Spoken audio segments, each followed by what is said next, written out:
கடவுள் அருள் டிவி நேயர்களுக்கு astro KS ஐயங்காரின் பணிவான நமஸ்காரம். மாத பலன் குரோதி வருஷம் பங்குனி மாதம் 2025 மார்ச் 15 முதல் 13/4/2025 வரலும் உண்டான காலகட்டம்.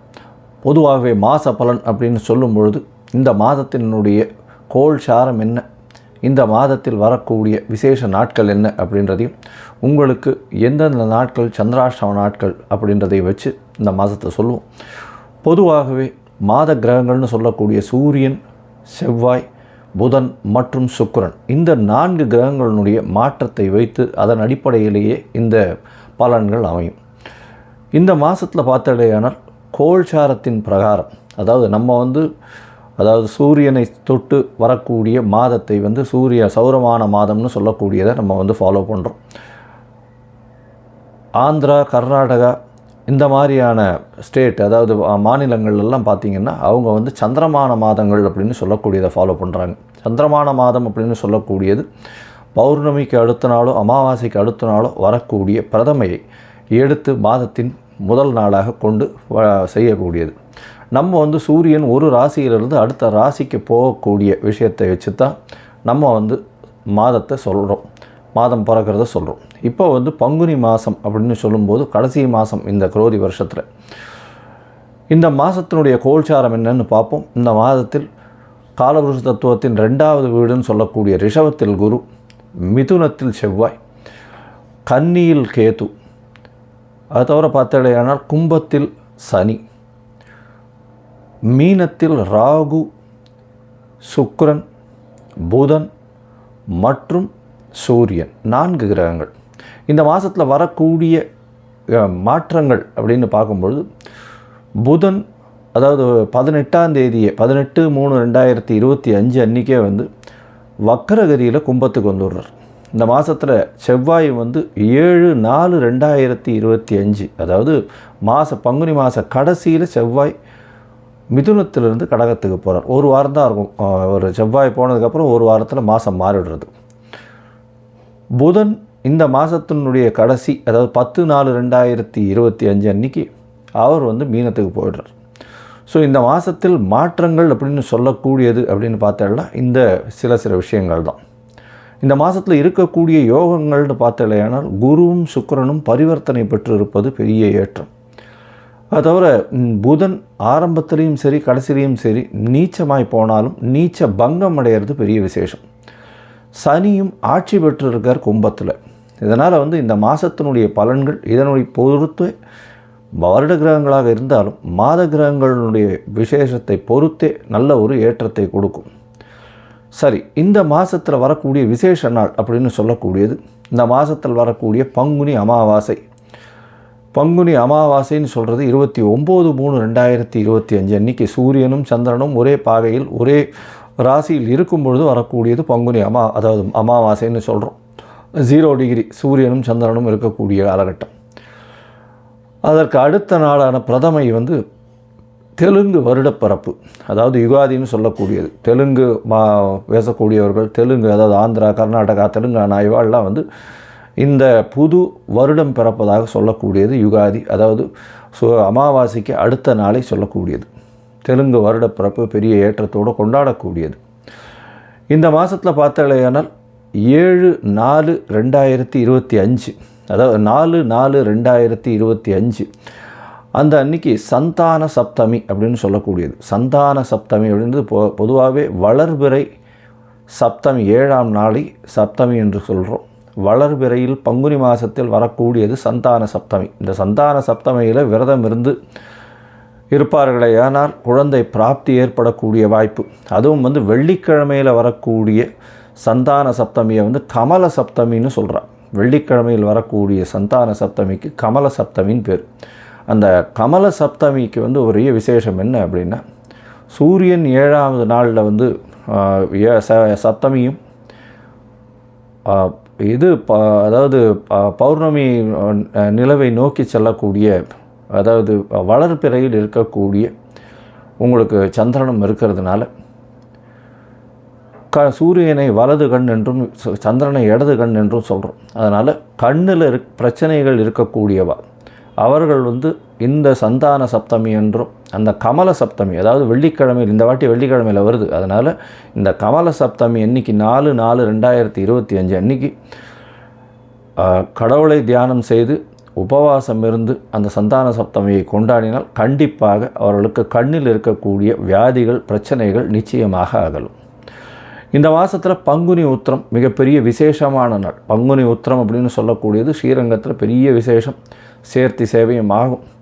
இந்த பங்குனி உத்திர நாள் அப்படின்னு சொல்லக்கூடியது 11/4/2025, அதாவது இந்த மாதத்தினுடைய கடைசியில் வருது. இது வந்து ஒரு பெரிய விசேஷம், அதாவது பெருமாளும் தாயாரும் சேரக்கூடிய அந்த ஒரு பெரிய விசேஷம் பங்குனி உத்திர நாள். வைணவர்களுக்கு பெரிய ஏற்றம், அதை தவிர சுப்பிரமணிய கடவுளுக்கு பெரிய ஏற்றத்தை சொல்லக்கூடிய நாளாக பங்குனி உத்திரம் சொல்கிறது. அதுவும் திருமணத்திற்கு உகந்த நாளாக சொல்லக்கூடியது பங்குனி உத்திரம். அதற்கு அடுத்த நாளான 12/4/2025 அன்றைக்கி பௌர்ணமி. பௌர்ணமின்றது வந்து சூரியனும் சந்திரனும் ஒருவருக்கொருவர் 180 பாகையில் இருக்கக்கூடியது. பௌர்ணமி யோகத்தில் பிறந்தவர்கள் நாடை ஆளுபவர்கள் அப்படின்ற அளவில் வந்து பௌர்ணமி யோகம் இருக்கக்கூடியது எப்பொழுதுமே.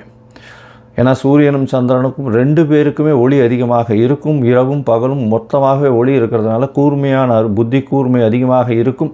எந்த ஒரு விஷயத்திலும் ஒரு அதாவது வெற்றியை நோக்கி, அவர்களுடைய இலக்கு வெற்றியை நோக்கி இருக்கக்கூடிய காலகட்டமாக இருக்கும். எல்லா விஷயத்திலையும் வெற்றி பெறக்கூடிய வாய்ப்புகள் மிகவும் அதிகம். இந்த பங்குனி உத்திரம் பௌர்ணமி இந்த மாதம் வந்து ரொம்பவும் விசேஷமான காலகட்டமாக அமையப்போகிறது. சரி, இந்த மாதத்தில் ஒரு ராசிக்கும் மேஷம் முதல் மீனம் வரை எப்படி இருக்குது அப்படின்றத பார்க்கலாம். அதுக்கு முன்னாடி என்னுடைய மொபைல் நம்பர் கீழே ஸ்க்ராலிங்கில் வரும். உங்களுக்கு அஸ்ட்ராலாஜிக்கல் கன்சல்ட் தேவைப்பட்டது ஆனால் நீங்கள் எனக்கு ஃபோன் பண்ணுங்க. உங்களுடைய date, time, place of birth, உங்களுடைய பெயர், தாய் தந்தையின் பெயர் இது வரலாம் அனுப்புங்க. என்னுடைய கட்டணம் என்னன்னு சொல்கிறேன். என்னுடைய கட்டணத்தை செலுத்திட்டு அதற்கு உண்டான யூடிஆர் நம்பர் ஷேர் பண்ணுங்க. உங்களுக்கு ஜாதகத்தை போட்டு சந்தி இருக்கான்னு பார்த்துட்டு, அதாவது பாத சந்தி, நட்சத்திர பாத சந்தி, லக்ன பாத சந்தி இதெல்லாம் இருக்கான்றதை முதல்ல பார்த்துட்டு உங்களுடைய ஜாதகத்தை போட்டு அதுக்கப்புறம் அப்பாயின்மெண்ட் தரேன். அதுக்கு ஏற்ற மாதிரி நம்ம அப்பாயின்மெண்ட்டில் பேசலாம்.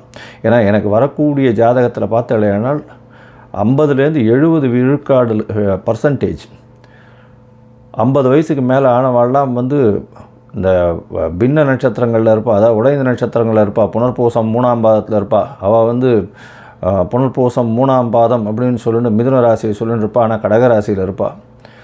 அதே மாதிரி மிருகசீரிஷம்னுவா, மிருகசீரிஷம் ரிஷபமாக மிதுனமாக மாறி இருக்கும். இந்த மாதிரி விசாக நட்சத்திரம் துலாமா இல்லை இது விருச்சிகமான்றது மாறி இருக்கும். இந்த மாதிரியான விஷயங்கள்னால அவளுடைய தசாபுக்தி அந்தரம் சூக்ஷ்மம் எல்லாமே மாறக்கூடிய வாய்ப்புகள் உண்டு. அதை தவிர பார்த்தோம்னா லக்ன சந்தியும் வந்துடுத்துறையானால் இந்த ஒரு லக்னத்துக்கும் ஒரு சுபர் பாவர் அசுபர் இதெல்லாம் இருக்கக்கூடிய வாய்ப்பு. அதனால் இவளுக்கு நல்ல நேரம் நடந்துட்டுருக்குன்னு நினச்சிட்டு இருப்பா, ஆனால் எந்த ஒரு விஷயமும் கைகூடி வராது.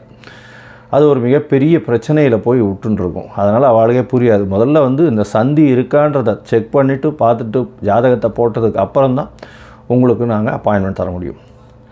சரி, இப்போது பங்குனி மாதம் குரோதி வருஷம் மேஷம் முதல் மீனம் வரை 15/3/2025 முதல் 13/4/2025 வரை உண்டான காலகட்டத்தில் எப்படி இருக்குன்றதை ஒன்றொன்னா வருஷப்படுத்தி பார்க்கலாம். மிதுனம், மிருகசீரிஷம், திருவாதிரை, புனர்பூசம் இந்த 3 நட்சத்திரம் 9 பாதங்களை கொண்ட ராசி. ராசியின் அதிபதினு சொல்லக்கூடிய ஒரு புதன்.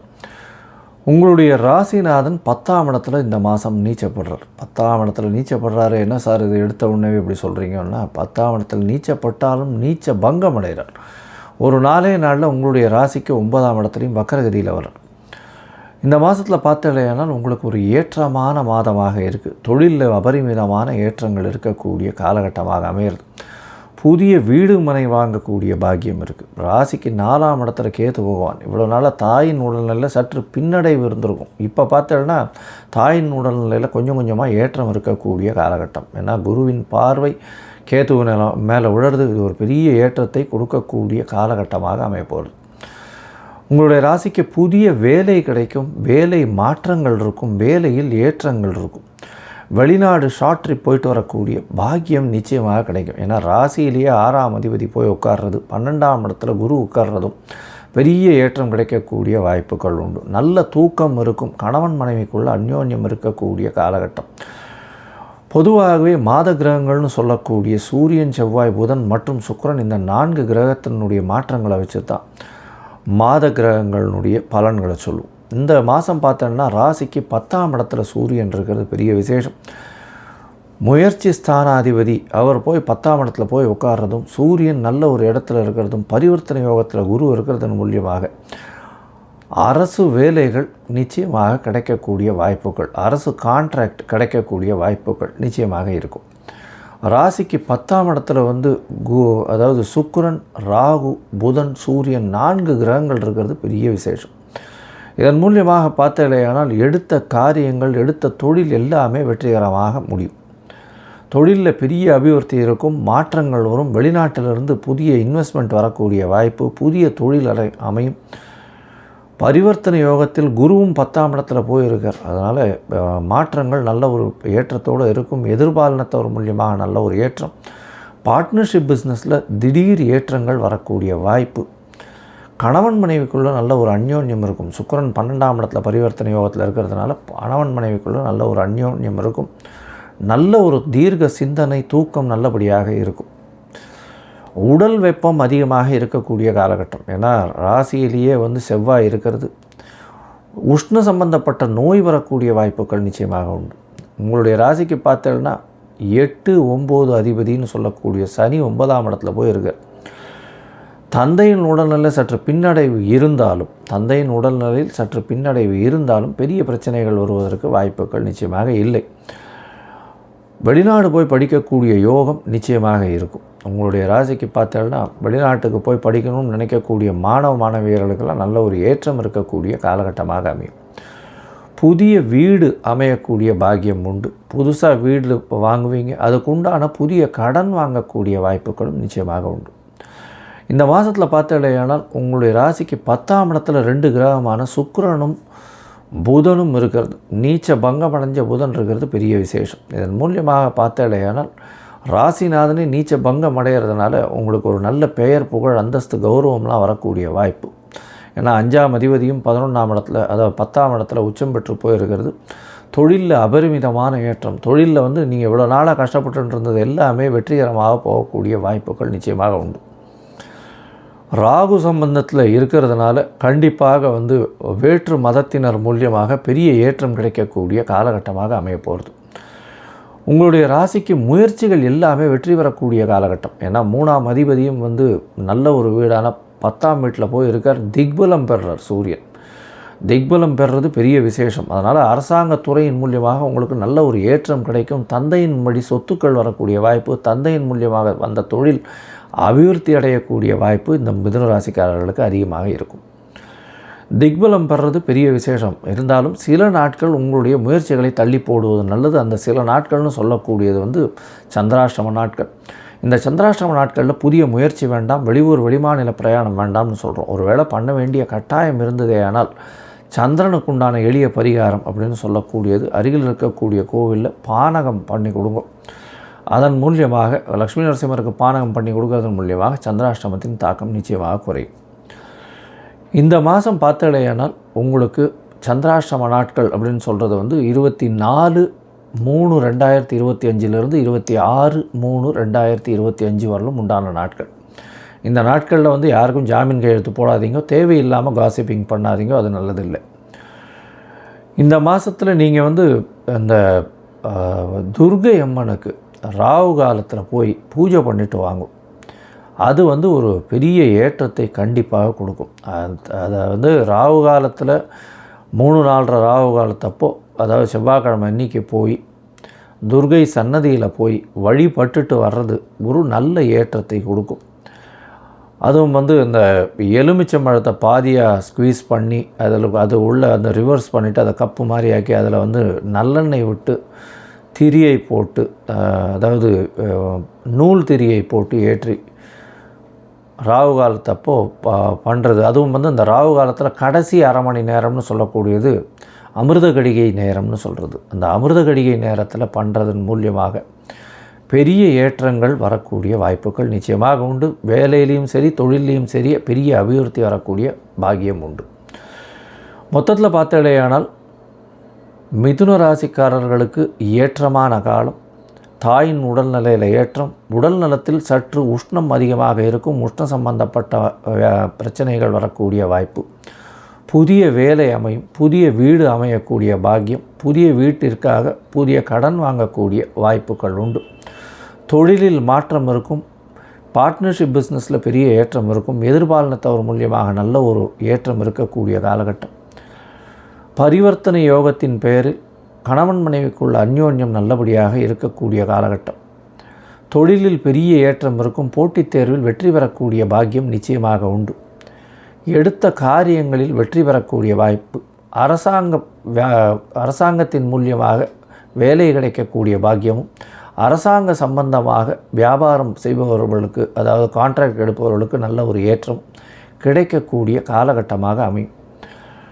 படிக்கக்கூடிய மாணவர்களுடைய முயற்சிகள் வெற்றி பெறும். வெளிநாடு போய் படிக்கக்கூடிய பாக்கியம் நிச்சயமாக உண்டு. மேற்படிப்பிற்காக வெளிநாடு போகக்கூடிய காலகட்டம். தந்தையின் உடல்நிலையில் சற்று கவனம் தேவை. தாயின் உடல்நிலையில் நல்ல ஒரு ஏற்றம் இருக்கும். மொத்தத்தில் பார்த்தீர்களேயானால் இந்த மாதம் நல்ல ஒரு ஏற்றமான மாதமாக இருக்கும். ராகு காலத்தில் செவ்வாய்க்கிழமை அமிர்தகடிகை நேரத்தில் விளக்கேற்றுவது துர்க்கை அம்மனுக்கு நல்ல ஒரு ஏற்றத்தையும் மாற்றத்தையும், உடலில் நல்ல ஒரு மாற்றங்களையும் கொடுக்கக்கூடிய வாய்ப்புகள் நிச்சயமாக உண்டு. கடவுள் அருள் டிவியை பார்த்தமைக்க நன்றிகள். மேலும் இது போன்ற தகவல்களை தெரிந்து கொள்ள கடவுள் அருள் டிவியை சப்ஸ்கிரைப் செய்யுங்கள். மறக்காமல் பெல் ஐக்கானை கிளிக் செய்யுங்கள்.